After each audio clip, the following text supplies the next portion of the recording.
أعوذ بالله من الشيطان الرجيم بسم الله الرحمن الرحيم محترم ناظرین السلام علیکم ورحمۃ الله وبرکاتہ. یو ځل بیا تاسو په خدمت کې حاضر یم د بهترین او د لاجواب عمل سره د اولاد مبارک دی. یو عمل بلم په اردو کې دی او پښتو کې دی. دا د پښتنو ورونو لپاره کوم داسې ځکه چې ډېر خلک شته د افغانستان سره داسې خلکو تعلق دی چې هغوی په اردو نه پوهېږي او د هغوی دپاره زه پښتو کې د یو محنت کوم. دعا کوي چې الله رب العزت ماله دې پوره اجر راکړي.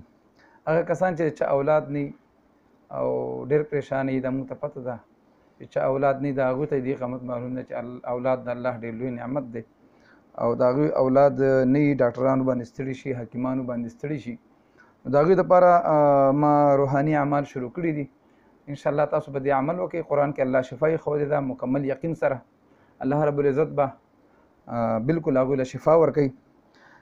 مخکینی عمل هم تاسو ته مې وښودو د یا مصور او یو تعویض مې تاسو ته وښودو. یو بل عمل دی چې چا اولاد نه او هغوی بار ډېر علاجونه کړي نو د هغوی دپاره ډېر بهترین او ازموده عمل دی. موږ ډېر خلکو له په دې باندې علاج وکړو. الله رب العزت هغې له د اولاد نعمت ورکړو.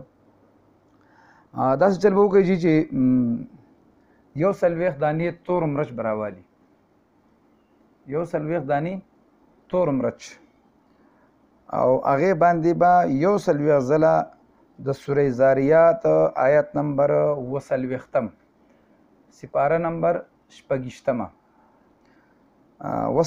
بسم الله الرحمن الرحیم والسماء بنیناها بأید وإنا لموسعون. دا آیت کریمه به په 140 دانو تور مرچو باندې به دم کړي او دا آیات کریمه به په 140 کاغذونو باندې وړو کاغذونو باندې سره د زور زیر بهترین طریقې سره به دا ولیکي.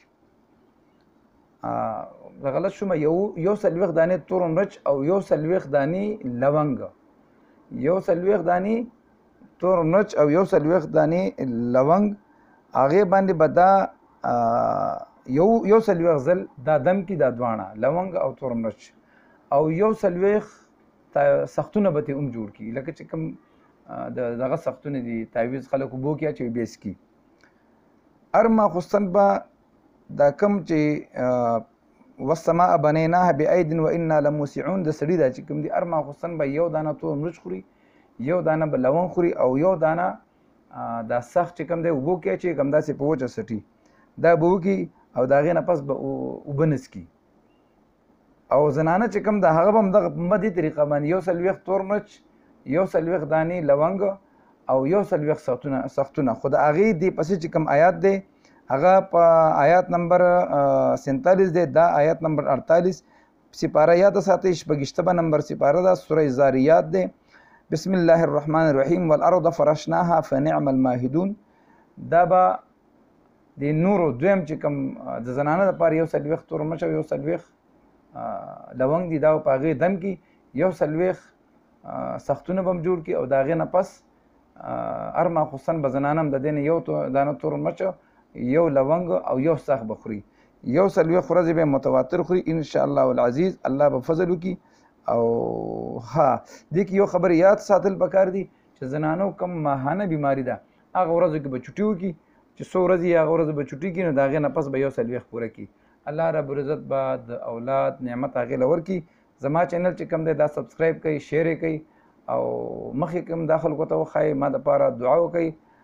الله رب العزت دې زما چې دا څه وویله په دې باندې دې کې د الله د خلکو دپاره شفا واچوي، ما دپاره د الله د آخرت توښه کړي.